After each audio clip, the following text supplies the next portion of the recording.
मौत आखिरकार है क्या और क्यों इंसान मर जाता है और रूह और जिस्म का क्या ताल्लुक है और मरने के बाद हमारी आइडेंटिटी की क्या चीज बाकी रह जाती है या मरने के बाद हम सिंपली फना हो जाते हैं, नॉन एग्जिस्टेंट हो जाते हैं और क्या मरने के बाद दोबारा जिंदा होना मुमकिन है। तो हजारों सालों से लेकर प्रेजेंट टाइम तक दुनिया की कई ग्रेट इंटेलेक्चुअल्स ने इन काफी सीरियस इश्यूज पर डायलॉग्स, डिस्कशंस, डिबेट्स और एक्सपेरिमेंट्स किए हैं और अभी भी करते आ रहे हैं। और वैसे तो इन सभी प्रॉब्लम्स को समझने के कई तरीके हैं, पर इनमें से कोई भी आपको सेटिस्फाइंग आंसर नहीं देती सिवाय दो फील्ड के, वो है मेटाफिजिकल फिलॉसफी और इस्लामिक थियोलॉजी। और मेटाफिजिक्स के काफी बड़े इंटेलेक्चुअल रह चुके हैं, उनका नाम है मुल्ला सदरा। तो आज हम उनके नजरिए से मौत और दोबारा जिंदा उठाए जाने वाली मेटाफिजिकल फिलॉसफी को समझने की कोशिश करेंगे और इसे हम शॉर्ट में समझेंगे। पर सबसे पहले अगर आप चैनल पर नए होना तो नीचे सब्सक्राइब का बटन जरूर दबा दें और अगर आपको वीडियो से जरा भी फायदा हो तो नीचे एक लाइक दबाए बगैर यहाँ से बिल्कुल न जाएं। ठीक है, तो आगे बढ़ते हैं। अब हम मुल्ला सदरा डेथ को मानते थे बॉडी और सोल के सेपरेशन की तरह या फिर सोल का अपने घर को छोड़ने की तरह, और वो बायोलॉजिस्ट और फिजिसिस्ट के आइडिया से डिसएग्री करते थे जो कि ये मानते थे कि मौत की वजह है बॉडी का बर्बाद हो जाना या फिर बुरा हो जाना और नेचुरल ऑर्डर जो है ना उनका अरेंजमेंट खराब हो जाना हमारी बॉडी में। और वो नहीं मानते थे कि बॉडी में सोल जैसी कोई चीज होती है। पर असलियत में मौत ऐसा है जैसे कि मानो एक इंसान जिसका घर तबाह हो चुका हो और वो मजबूर हो जाता है कहीं और अपना छत तलाश करने के लिए, जो कि इस दुनिया में नहीं होती पर किसी और दुनिया में होती है। और वो कहते हैं कि मौत दो तरह की होती है, उनमें से एक नेचुरल डेथ होती है और दूसरी एक्सीडेंटल डेथ होती है। और नेचुरल डेथ में ये होता है कि जो हमारी सोल होती है ना, वो खुदा तक जर्नी करने के लिए बॉडी को छोड़ देता है जब उसे उसकी बॉडी और भी ज्यादा काम की नहीं रह जाती। जैसे कि मानो वो अपने बॉडी को जहाज में रख देता है और सोल जो होती है ना वो हवा की तरह जहाज को आगे ढकेलती रहती है और कहती है कि अगर यहाँ पर हवा ना होना तो जहाज आगे बढ़ने से रुक जाएगी। और ठीक उसी तरह से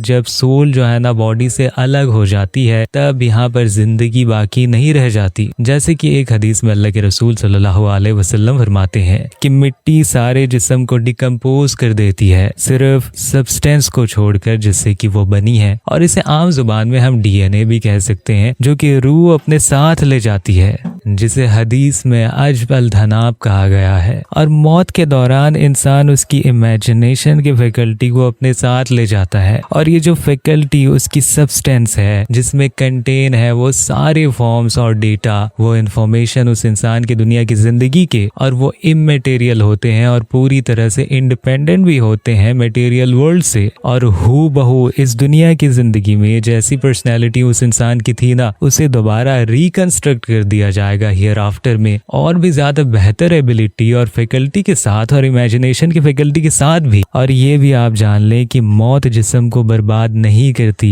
इसके बजाय ये जिस्म को फैला देती है इसके ओरिजिन और सब्सटेंस को मेंटेन करते हुए, और इसकी एट्रीब्यूट्स को बॉडी से बाहर निकाल ले जाती है। और जब भी खुदा चाहता है वो उन एट्रीब्यूट्स को बॉडी के ओरिजिनल सब्सटेंस में डाल देता है। और जब आप रूमी के मसनवी को पढ़ते हो ना, तब आपको उसमें मिलता है कि मौत को रूमी रीबर्थ की तरह समझते हैं, इस फिजिकल दुनिया में नहीं पर स्पिरिचुअल दुनिया में, और किसी गेट की तरह जो कि दूसरी दुनिया में लगी हुई होती है। और इसी वजह से मौत को मौत कहने के बजाय इसे जिंदगी कहना ज्यादा बेहतर है। और बॉडीली रिजरेक्शन यानी मौत के बाद दोबारा जिंदा उठाया जाना, इसके साथ भी कुछ फिलोसॉफिकल प्रॉब्लम्स जुड़े हुए हैं। और इस प्रॉब्लम का सबसे नॉन फिलोसॉफिकल आंसर ये होगा कि हम रिजरेक्शन का, इस दुनिया का और आने वाली दुनिया का एकदम ही इनकार कर दें। और इसके काफी बेहतरीन एक्सप्लेनेशंस इस्लामिक थियोलॉजियंस और इल्यूमिनिस्टिक फिलोसोफर्स और सूफियों ने बयान किए हैं। और एक बात मैं आपको यहाँ पर बताना जरूरी समझता हूँ कि इस्लाम में जो सबसे इंटेलेक्चुअल चीजें जिन्होंने बयान की है ना, वो सूफियात हैं। और इसीलिए आम लोगों को उनके कामों को समझना काफी ज्यादा मुश्किल होता है। और ये जो रेजरेक्शन वाली प्रॉब्लम है ना, ये इंसान के सोल और उसके फैकल्टीज और उसके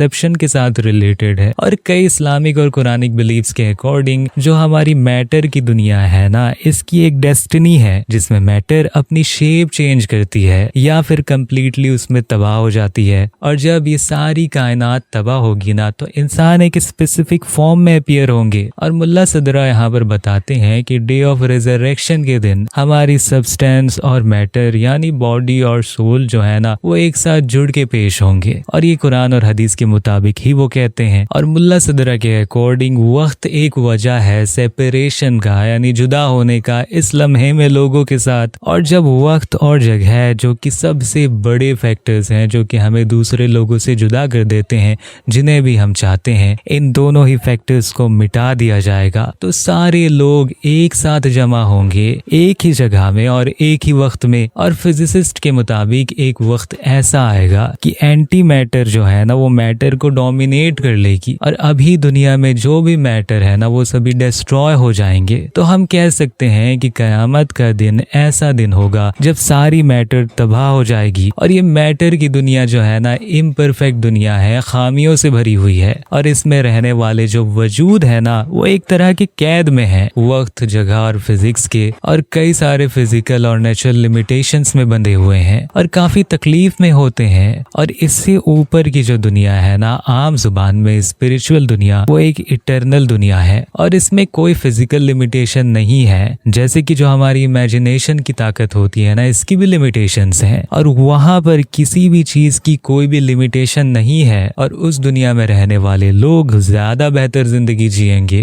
और उनकी वजूद के दर्जे भी ज्यादा ऊंचे होंगे। और जैसे कि हदीस में आता है कि मौत के बाद कयामत के दिन में जब हम सभी दोबारा जिंदा उठाए जाएंगे ना, तो हमें दोबारा नई जिस्म दी जाएगी और हमारे रूह और जिस्म को एक साथ जोड़ दिया जाएगा। और वो जिस्म इस दुनिया वाले जिस्म से ज्यादा बेहतर होगी। और वो सारी चीजें जो इस दुनिया की जिंदगी के दौरान हमारे इमेजिनेशन में होते हैं ना और हमारी मेमोरी में होती हैं, वो सभी चीजें दोबारा लौटा दी जाएंगी। और एक इंसान के मरने पर नतीजा ये होता है कि उस इंसान का जो एसेंशियल सेल्फ होता है ना, जो कि फना नहीं होता, जो हमारी असल आइडेंटिटी है, वो एक बॉडी की तरह अपीयर होगी और उसके सारे एट्रीब्यूट्स, कैरेक्टर्स और दुनिया की डिजायर के साथ। और सारी दुनिया के जो इंसान है ना, उस दुनिया में एक दूसरे को देखेंगे उसी फॉर्म में, पर वो बिना मैटर के होंगे। पर तब भी दुनिया के सभी लोग आपको बड़ी आसानी से पहचान लेंगे और आप उनको भी। तो उम्मीद करता हूँ कि ये वीडियो आपको पसंद आई होगी और अगर पसंद आई है